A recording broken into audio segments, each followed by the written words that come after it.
Another month has passed, so you know what that means. It's time for the games pickup video. So today I'm looking at the games for September 2021 that I added the collection. There's 6 of them, and 2 of them are going to be very, very special, very interesting, at least my personal opinion on them, because one of them is from a series that I love and is near and dear to my heart, that I've been waiting for this game to come out for a while. And the other game is for a console I don't normally collect for, so I think you guys are going to be intrigued on this one.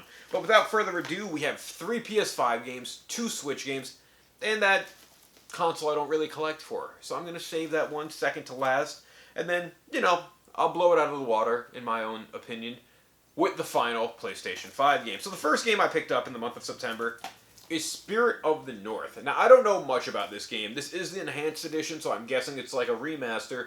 And this game looks like you just play as a fox, adventuring through many different terrains. It didn't look like a game that was going to specifically or particularly take up a lot of my time. It looked like more of an adventure game, more of a game based on the environment. But I could be wrong. I have no idea what this game is. And it apparently came with 2 exclusive skins, and that's it. Made by Merge and Fuse studios I've never heard of.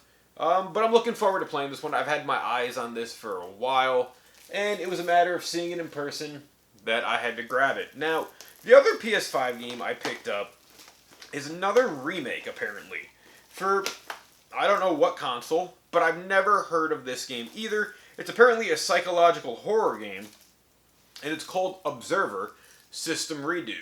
Now, I don't know what this is about. I was in GameStop. This kind of took my eye. It says the year is 2084 in a dark cyberpunk world shattered by plagues and wars. Become a neuro-police detective and hack into the jagged minds of others. So, based on that, that's what sold me on this game, because it's weird. The cover art's kind of cool and artsy. And I'm looking forward to playing this. I have no idea what it's going to be about. I don't know if it's even good, but that's fine. Now, we did pick up the 2 Switch games, as I mentioned, and both of these are games that are pretty much in the anime aesthetic in certain ways. They're not both JRPGs. Only one of them is. And I'm sorry that it looks like GameStop decided to put the sticker over the title on this one. So let's see if I can quickly peel this off so I don't have to show you guys the GameStop sticker, because that kind of takes away a little bit of the fun. There we go. This came off nice and smooth. Congrats, GameStop. Your stickers don't stick to the frickin' cases anymore. And that is Ni no Kuni, Wrath of the White Witch. Now, I've been seeing this on videos for years now, and I've always thought that I would want to pick up Ni no Kuni. I know the first one came out on the PlayStation 3, and I love JRPGs, and this looks like a really, childy anime-based RPG, but it kind of reminds me of a series that I've played before, and I'm not really sure what that is. So I'm looking forward to playing this. I know the second one is out as well, but always got to start with the first. Now, the second Switch game I picked up is a game I've never played any of these, or its actual series on the DS, but it's a compilation, and it is The Great Ace Attorney Chronicles. I've always liked to believe I could have been a lawyer in another life, or if I ever decide to change my, field of work going forward. And this game looks kind of cool. It's set in late 19th century Japan and England, played through 10 unforgettable cases, and these are all the ancestors of Phoenix Wright, it looks like. Now, Phoenix Wright is a series I originally knew. I actually thought this was a Phoenix Wright Chronicle game until I found out the Ace Attorney series is also another series that's out there. But it's made by Capcom. These look cool. These were, I believe, DS games originally, and I'm looking forward to playing these on my Switch. Now, the one game that I picked up from good old Digital Press in Clifton, New Jersey, is for the console that I don't normally collect for, and that's the Sega Genesis. Now, the Genesis is a system that I don't dislike, but there's not a lot of games on it that really draw to my ire. And then this one did. This is a game that I thought was going to actually be worth a lot more than it is, because it's a Genesis RPG from a series that many of us know, and a series that is not only legendary at this point coming from Sega, but it's still continuing. And that game that I picked up for the Sega Genesis is Shining in the Darkness. Now this is obviously a part of the Shining series. This game is a precursor to the Shining Force series. And Shining in the Darkness, as well as Shining of the Holy Ark, which I have over on the Saturn there, is a part of an RPG series that Sega has created that is kind of like, you could say, their Dragon Quest, maybe? Because I don't want to say it's their Final Fantasy, because that would be Phantasy Star.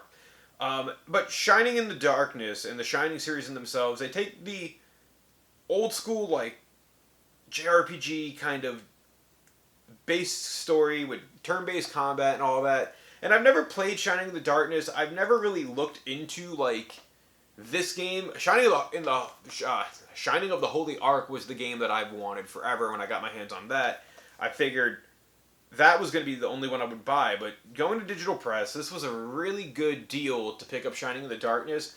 And it came with, like, the manual, the game. So I'm looking forward to just overall hooking the Genesis back up and playing this when I never thought I'd be hooking up my Sega Genesis again. But, alas, it's time for the game that I've been waiting years for. From my favorite JRPG series, which I know I've said is like the Persona series recently, but this is the series that got me into JRPGs. From the first game I played back on the GameCube to the last one that came out back in 2016, 2017. The newest entry to the series came out late September. And I got my hands on it day one. I'm looking to finish up a remake of a game I'm playing on the PS3 before I start this one. And I want this to be my first PlayStation 5 game that I fully sit and experience. And that's Tales of Arise. Now, I love the Tales series. I've played Tales of Fantasia, Tales of Xillia 1 and 2, Tales of Destiny you see back there that I still have to get to. I'm currently playing the Symphonia Chronicles on PS3. I have Vespera for the 360 and for the Switch. And, you know, I have Vesteria and Berseria. And Tales of Arise, I've been waiting to play because it just looks beautiful. IGN gave it a 9 rating, so it's probably going to be one of the better Tales of games because they can be hit and miss, depending. But this is made by the Tales Studio. They're using the Unreal Engine here.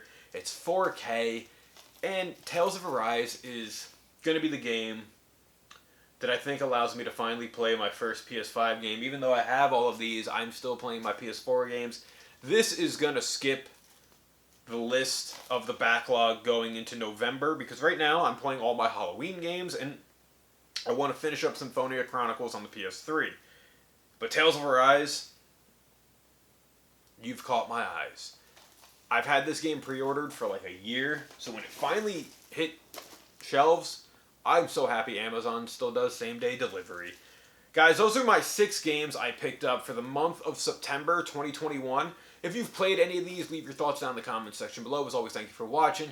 Like, share, and subscribe. Until next time, I'll catch you later. Stay safe, stay healthy, stay gaming. Happy spooky season. Have a good one. See you, bye.